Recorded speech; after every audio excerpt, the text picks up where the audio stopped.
WBC white blood cells. Blood में 3 तरह की सेल्स होती है, RBC, WBC and platelets, erythrocytes, leukocytes and thrombocyte. तो जो WBC होते हैं वो सबसे कम होती हैं। काउंट क्या होता है कि 4500 से 11000 पर माइक्रोलीटर। RBC मिलियंस में होती हैं, 5 मिलियन, 6 मिलियन। WBC 1000 में, 4500 से 11000। जो प्लेटलेट्स होती हैं वो लैक्स में होती है, 3 लैक्स के अप्रोक्स। WBC कहाँ बनती है? Bone marrow and lymphoid tissues में बनती है। टाइप्स ऑफ WBC 5 तरह की होती है, याद रख सकते हैं NLM AB से। ये सीक्वेंस डिक्रीजिंग सीक्वेंस है, सबसे ज़्यादा होती है न्यूट्रोफिल्स, उसके बाद lymphocytes, then monocyte, acidophil and basophils. Neutrophils and monocytes दोनों क्या कराते हैं? फैगोसाइटोसिस कराते हैं। जो साइनोफिल है या फिर एसिडोफिल भी बोलते हैं, इसका काम क्या है? एलर्जी में फंक्शन है। बेसोफिल इन्फ्लामेशन कराता है और टिश्यू रिपेयर को इनिशिएट करता है। Lymphocytes, T lymphocytes and B lymphocytes immunity में फंक्शन है।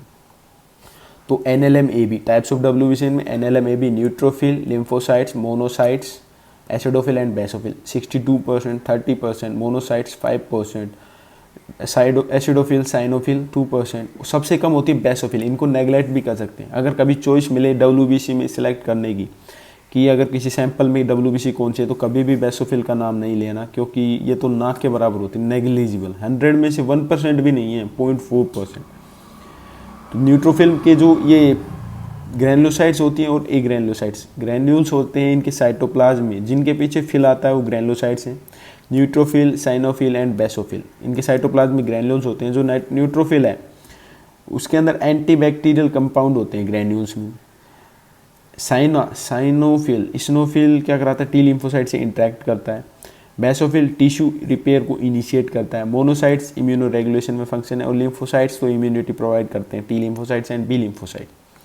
प्लेटलेट्स, प्लेटलेट्स फंक्शन क्या होता है? ब्लड क्लोटिंग में।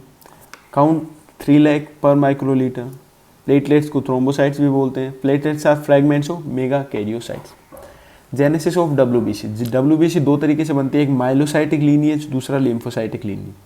तो जो लिम्फोसाइट्स होती है T लिम्फोसाइट्स और B lymphocytes, bone marrow release करती है PHSC, pluripotent haemopoietic stem cells. उससे बनती है LSC, lymphoid stem cells. Lymphoid stem cell से T एंड B लिम्फोसाइट्स बन जाती है। दूसरा है माइलोसाइटिक लीनिएज। माइलोसाइटिक लीनिएज में सबसे पहले बनती है क्या? माइलोब्लास्ट। माइलोब्लास्ट से प्रोमाइलोसाइट्स या फिर ये बनाती है मेगा कैरियोसाइट्स। प्रोमाइलोसाइट्स से माइलोसाइट्स बनेंगे। न्यूट्रोफिल बनना है तो न्यूट्रोफिल माइलोसाइट, साइनोफिल माइलोसाइट एंड बेसोफिल माइलोसाइट। जो बेसोफिल माइलोसाइट्स होते हैं वो डायरेक्ट बेसोफिल बनाती हैं। न्यूट्रोफिल और जो साइनोफिल माइलोसाइट्स हैं वो क्या बनाएंगे? मेटा माइलोसाइट्स बनाती हैं। कौन? Neutrophil and साइनोफिल। साइनोफिल माइलोसाइट से बनेगी साइनोफिल मेटा माइलोसाइट्स, तो उससे इस्नोफिल बन जाएंगी या फिर एसिडोफिल। न्यूट्रोफिल में 2 बनते हैं, पहले यंग न्यूट्रोफिल, उसके बाद band neutrophil Meta माइलोसाइट्स।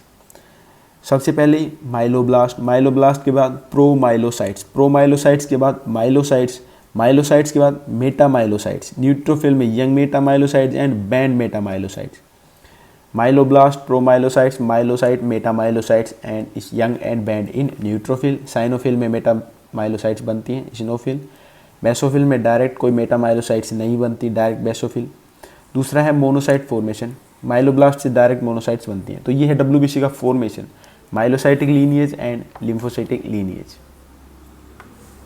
Granulocytes and monocytes सिर्फ बोन मैरो में ही बनती हैं, लेकिन जो लिम्फोसाइट्स एंड प्लाज्मा सेल्स हैं वो लिम्फोजेनस टिश्यूज में भी बनती हैं। लिम्फोजेनस टिश्यूज में lymph glands, spleen, thymus, tonsil, lymph nodes and pair patches हैं।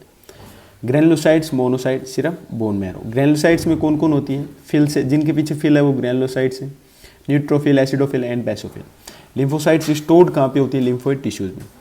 Life span of WBC, RBC का लाइफ स्पैन 120 डेज का फिक्स होता है, लेकिन WBC का फिक्स नहीं है। क्यों? क्योंकि WBC में काफ़ी टाइप्स होते हैं और WBC ब्लड में भी रहती हैं और टिश्यू में जाके भी स्टोर हो जाती हैं। तो जो ग्रैनुलोसाइट्स हैं, ग्रैनुलोसाइट्स मतलब न्यूट्रोफिल, एसिडोफिल, बेसोफिल, अगर वो ब्लड में है तो 4 to 8 आवर्स का उनका लाइफ स्पैन है, लेकिन अगर वो टिश्यूज़ में जाती हैं तो 4 to 5 डेज तक सर्वाइव कर सकती हैं। ऐसे ही मोनोसाइट्स हैं। मोनोसाइट्स ब्लड में अगर रहेंगी तो 10 to 20 आवर्स में डीजनरेट हो जाएंगे, मर जाएंगे। लेकिन टिश्यूज़ में अगर हो गई तो स्वेल होकर क्या बना देती है? मैक्रोफेजेस। मैक्रोफेजेस क्या है? मोनोसाइट्स जाती है किस में? टिश्यूज़ में, और स्वेल होकर बना देती है मैक्रोफेज।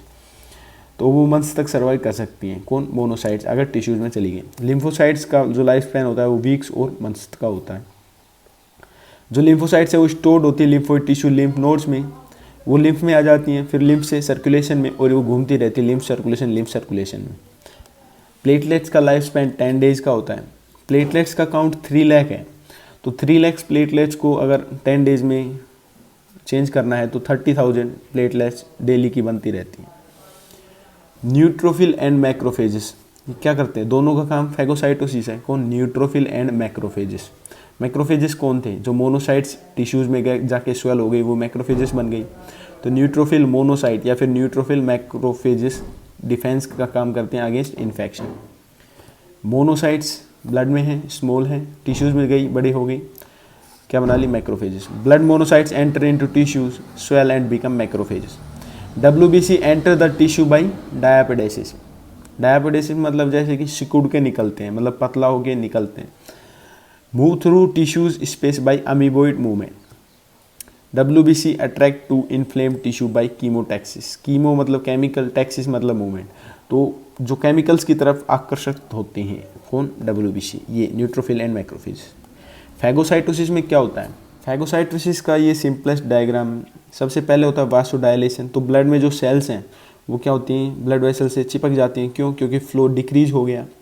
तो सबसे दूसरा काम एडेशन। एडेशन के बाद डायापेडेसिस, अब जो सेल्स हैं वो निकलेंगी ब्लड वेसल्स में से, डायापेडेसिस। उसके बाद कीमोटैक्सिस, जो केमिकल्स रिलीज हो रहा है, कोई भी पैथोजन है उससे केमिकल की तरफ मूवमेंट होगा, किसका? WBCs का, तो कीमोटैक्सिस। उसके बाद वो अटैच करेंगे खुद से, उसको कुटापीटी करेंगे, उसको ख़त्म करके बाहर भगा देंगे। तो क्या हुआ? Vasodilation, adhesion, diapedesis, chemotaxis and attachment and intracellular digestion. ये जब फैगोसाइट्स, फैगोसोम बनता है, फैगोलाइसोसोम, और उसको कूट पीट के बाहर भगा देती है, उसको डिग्रेडेट कर देती है, किसको? किसी भी पैथोजन को। तो ये फैगोसाइटोसिस की स्टेप्स हैं: एडेशन, डायपेडेसिस, कीमोटैक्सिस, उसके बाद अटैचमेंट एंड इंट्रासेलुलर डाइजेशन। हमारे जो फैगोसाइटिक सेल्स हैं, न्यूट्रोफिल्स हैं, मैक्रोफेजेस हैं, उनको कैसे पता कि किसका फैगोसाइटोसिस करना है और किसका नहीं? तो उसके लिए कुछ होते हैं डिफरेंशिएबल मार्कर्स, जैसे कि हमारी जो नेचुरल स्ट्रक्चर होती है टिश्यू की वो स्मूथ होती है, उनकी सरफेस स्मूथ होती है तो वो रजिस्ट करती है फैगोसाइटोसिस। लेकिन कोई भी अफेंडिंग पार्टिकल जब आता है तो उसकी सरफेस रफ होती है, तो रफ सरफेस पे फैगोसाइटोसिस होता है। दूसरा है बॉडी सब्सटेंस। बॉडी सब्सटेंस पे प्रोटीन कोट होता है, तो प्रोटीन कोट होता है तो वो फैगोसाइटोसिस को रजिस्ट करता है। लेकिन जब हमारे टिश्यूज डेड हो जाते हैं या फिर कोई फॉरेन पार्टिकल है तो उन पे प्रोटीन कोट नहीं होता। प्रोटीन कोट नहीं होता तो फैगोसाइटोसिस हो जाता है। इम्यून सिस्टम में एंटीबॉडीज़ बनती हैं। एंटीबॉडीज़ क्या करती हैं? जो बैक्टीरिया को अडहेर कर लेती हैं, मतलब कि उसको साइड में अपने चिपका लेती हैं। अडहेर टू बैक्टीरिया मेम्ब्रेन, इसको बोलते हैं ऑप्सोनाइजेशन, और उससे फैगोसाइटोसिस करवा देती हैं।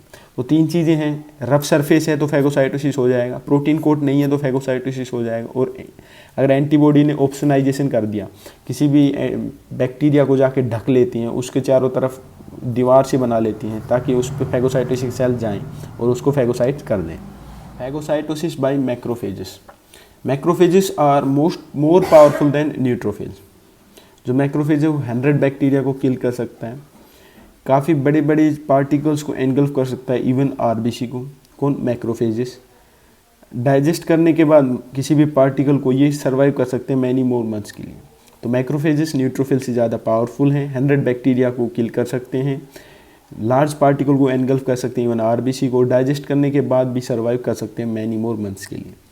Once phagocytized, most particles are digested by intracellular enzyme.